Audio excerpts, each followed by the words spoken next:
Hello everyone, welcome back to my channel. It's going to be another book video today. I'm going to talk about all the books that I read in January. So if you're interested in that, please keep watching. Yeah, I read 10 books in January. I'm very happy about that because it's been a while since I've been into reading that much. So yeah, it's been just a great time. The first book that I read was Iron Flame by Rebecca Yarros. This is the second book in the Fourth Wing series, and yeah, Fourth Wing went super viral everywhere, but it's about, I don't love to say too much about fantasies. I feel like it's just fun to go into it mostly blind, but it has dragons in it, it has love in it has politics in it, it has this school type setting in it as well, and it's just really fun. It's really fun. I gave both of the books 4.5 stars, so Iron Flame as well. I feel like a lot of people didn't like Iron Flame as much as Fourth Wing. I still really loved it. I feel like the first half of the book was a little bit slow, but I didn't mind it. I really enjoyed spending time with the characters and getting to know the side characters as well, and not just the main characters. And yeah, just them in the school setting, I always find that really fun, just them training and things like that. I can really enjoy that. So I had a good time reading about that, and then especially the second half was really good. The action in that I really loved, and the way the politics were developing, I don't know, I think it's really going in a good direction. So to me, it was still a very good book, and I really enjoyed it. It was a great way to start the year. So yeah, those are my thoughts on Iron Flame. I would highly recommend. The second book I read, I actually don't have here, but I read Say You Swear by Megan Brandy. This is a college romance book, and yeah, it was really good. I gave that 4 stars. I feel like it was pretty a deep romance, and it's, yeah, the love in it, the love interest, and the relationship between him and our main character, I loved it. He was just, yeah, he was just so sweet, and just really, his emotional IQ, his EQ was great, and I love to see it. Yeah, I loved their romance, and would highly recommend. It was really good. And the next book I read was A Curse for True Love by Stephanie Garber. This is the third book in the Once Upon a Broken Heart series. This series comes after the Caraval trilogy, which I haven't read that trilogy. I've not really heard great things about it, so I'm just not really interested to read that one. You don't have to read Caraval first. I have heard that you do get spoiled a little bit for Caraval if you do want to read it, but it's not not anything too bad. So yeah, but I really love the Once Upon a Broken Heart trilogy. The first 2 books are so good, especially A Ballad of Never After was so fun. So I was super excited for A Curse for True Love. That one wasn't exactly what I wanted it to be. I gave it a 4 stars. It was still very good. I was still entertaining and super fast paced. You fly through this book. The writing is very simple, but still very lyrical. I don't know. This magic system is super easy to read, and it's very fairy tale-esque. So with these really pretty dresses and fairy tale kind of forest, that kind of vibe it gives, and that is just really amazing for me to read about. There's not that many books like this. I feel like you really basically teleport into that world, I feel like, when you read these books. So I love that. And this book is just not exactly what I expected. Really hoped that there was gonna just be a lot more romance in this than there ended up being, and that was just kind of disappointing. And yeah, like I said, it was still good, it was still fast-paced, but it just didn't live up to my expectations, unfortunately. The next book that I read, I also don't have here, but it's Before We Were Strangers by Renee Carlino. That was a reread. I read that book I don't know, I think in 2017 or something I read it, and I heard someone talking about it a couple weeks ago, and I really felt this strong urge to read it again because I remember how much I loved it the first time around, and second time around it was still amazing. I gave it a 4.5 stars. It is this romance story of this couple. You see them in college, and then there's another timeline of them, like I think like 10 or 12 years later or something. And there's like the one where they're falling in love, and there's a timeline where they're not together and not speaking anymore. You don't really know why, and that's what you figure out. And yeah, it's beautiful. It was a beautiful book. I think the writing was really good, and their romance was really amazing as well. And yeah, I just loved it. And that's all I can say about it. And then the next book I read was Powerless by Lauren Roberts. This is a fantasy book. Basically, in this book, there's kind of like this Hunger Games kind of trial, so that's great. That's very entertaining. I feel like the book is very fast-paced, and there's a lot of romance in it, which was really good, the couple, and it was really nice. I gave this book a 4.25 star rating, which I know is very specific, but I really enjoyed it. I really liked, again, how fast-paced the story was, but I went into this expecting I was gonna love it. I expected this to be a 5-star because of what I heard about it, and I didn't love it as much, and that was because the romance in it was beautiful. I loved them together, but I prefer my fantasy to have a little bit more of the actual plot happening and seeing like more of the side characters, seeing more of the world. Would have loved that, whereas now it was really kind of solely focused on them, and then you had like the trials, but I feel like even in them it was very much like romance based. I don't think there's anything wrong with that. I feel like especially there's some people that, you know, if you're not really into fantasy that much but you love romance books, I think this is a great book for you, because the romance in this is like very prominent, and it's a really good like love story. So that was very entertaining. Just for me and what I love in a fantasy, I do like a little bit more plot and world focus, and like the side characters as well, because there were fun side characters in here, but I feel like we didn't spend that much time with them.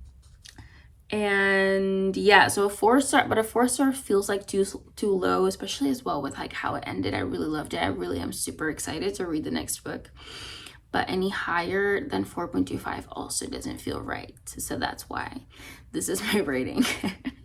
The next book I read was The Serpent and the Wings of Night by Carissa Broadbent. This is another one that is kind of like a little bit like Hunger Games vibes, and it also has vampires, and the vampires have wings, which makes it feels like more like they're fae or something, but basically that's what's going on. And there's also a love story in this, and this one was also really good. I gave this 4 stars. I feel like in this one I wasn't as connected to the characters as I am like in other stories, like the ones that I really love. I wasn't as connected to these characters, but I loved the writing. It was really easy to read, very fast-paced to get through, and yeah, overall just very enjoyable. And this is a duology, so I'm definitely gonna read the next book, and I love that it's only like 2 books, and then I finished a series. Like, that feels good. So yeah, I'm excited to see where this goes and how it ends. The next book I read is this one, and that is Magnolia Parks, and boy, this was a ride. I'd heard a lot of like mixed things about this book, and I was not sure if I was gonna like it, and I did, but also I didn't. I gave this a 3.5 stars on Goodreads, and yeah, I don't know. I loved the writing. The writing was really good. It just the story, basically what the story is about, let me start with that. The story is about Magnolia and BJ, who used to be in a relationship, but then they broke up. It's basically now about their toxic relationship that they still have, because they're still very much in love, but they're not together anymore. And so BJ just sleeps around with like literally everyone to kind of, I guess, make Magnolia jealous, and then Magnolia just dates around a lot to make BJ jealous, I guess. But in that time, they're still very much like in contact with each other, and like, I don't know, that's the whole book. It's just them kind of going back and forth. So that part, I don't know, I just didn't like BJ. I just really did not understand him and did not like him at all, like how he's just treating Magnolia. I just couldn't deal with it. I just really didn't like it. And I love in a romance book to love the couple, and I was not rooting for them, but I wanted to root for them, but I'm not, so far I'm not really, so I don't know. But what I did really love is the writing. The writing was so good, like such beautiful writing. And also this takes place in like upper class London, so yeah, and I love that setting as well. So you know, they have like private jets, and they wear these super expensive clothes and have lunch in all these fancy places, and I think that was nice to see. And also like the drama that comes with it, because it's not just about Magnolia and BJ, but also about the side characters and what happens with them. And there's a lot going on, and it's very dramatic, but it's also just like really entertaining to read about that.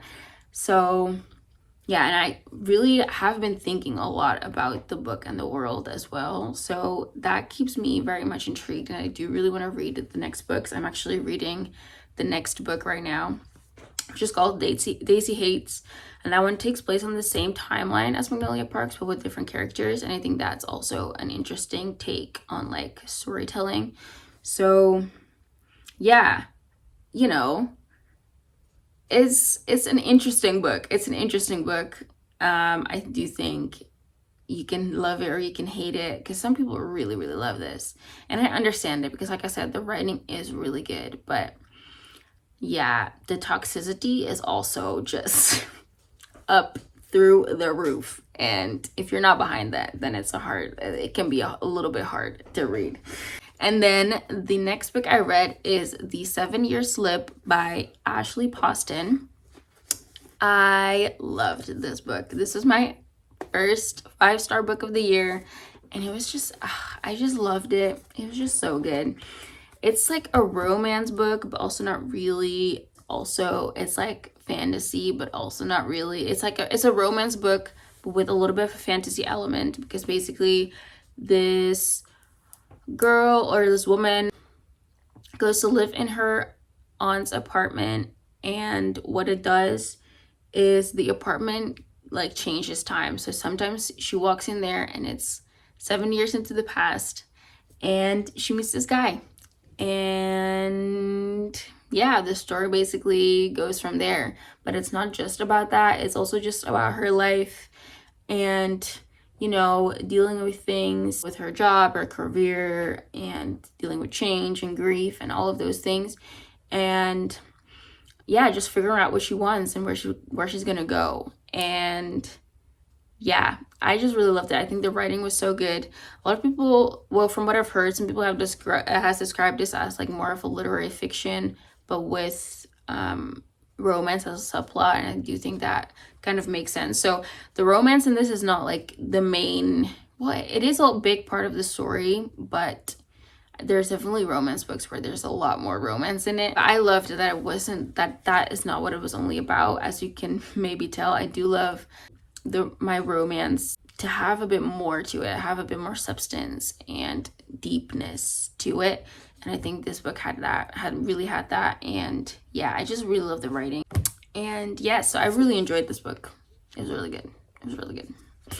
I couldn't stop reading it either. And then the next 2 books that I read this month are The Alloy of Law and Shadows of Self by Brandon Sanderson. Brandon Sanderson is amazing. He's still my favorite writer. He's been my favorite writer for like a long time, like since I read Mistborn. He's just really good. And basically these books are Mistborn books. Basically you have the Mistborn series, and then you have the first 3 books where, you know, events take place, and that's like one story. And then you have these books that come after. This is like the Wax and Wayne kind of series that comes after those first 3 books. And the Wax and Wayne series takes place 300 years after the events in the Mistborn trilogy. And yeah, so it's with a lot of different characters, but it's definitely in the same world, and basically about the after effects of what happens in the first Mistborn books. And yeah, Mistborn of itself, that's like a whole story. That those books are amazing, but these ones I'm rereading because the last book in this series I've not read it. It came out like a couple years ago, but I never ended up reading it. So yeah, now I'm just rereading these ones to understand the story, because at first I thought that I understood, but that I could just read like a recap and read the last book, and then I realized that it was 8 years ago that I read these books, and I do not remember like most of the things that happen in there. So yeah, I thought it was just best to reread them and really know what's going on. And these books are really good. Like, just Brandon Sanderson's writing is so good. His world building is amazing. You know, he just has everything worked out in details. Like I said, the world building, the magic system is amazing. The characters, and even like the outfits that people wear, like he thinks about everything, and it's great. And these books, I think it's good because they're still pretty complex stories. These are more like kind of mystery detective kind of books, because Wax and Wayne are basically like these, I don't know, I guess like crime fighter. I don't know. They're kind of like Sherlock Holmes and Dr. Watson. That's kind of what they make me think about. And that's kind of the vibe of these books. And yeah, so they're pretty short, but they're still super, like, I don't know, just the way he writes it is that there's just like a lot happening. It's pretty fast paced, and it's really nice. And then the Alloy of Law I gave a 4.5 stars, and then Shadows of Self I gave 4 stars, because like I said, the writing is amazing, but I'm not as connected to the characters of these books as I am like in his other books. And Shadows of Self especially is a little bit more slower pace. I don't know, I was a little bit